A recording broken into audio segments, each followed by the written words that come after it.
daawadayaal soo dhawaada. Waxaa jiro application oo lacag laga sameeyo oo lagu magacaabo Bounce app.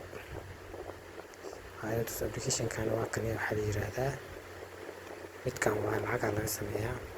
Muhiimadda waxay tahay application markaad duubatid Gmail-ka aad ku xiratid kaliya waxaad taabanaysaa share internet aad leedahay. Internet-ka oo share gareynaa lacag ayaa helaysaa. waa kan lacagta aad heshay hadda ani aan sameeyay waxaa waaye $13.29 lacagta markaa la bixiysid ma request pay wada leedahay. laba qaab baa kala bixi kartaa lacagta inaad Bitcoin ahaan aad ula baxdid iyo Payoneer inaad ula baxdid. magaalada Muqdisho aan joogaa.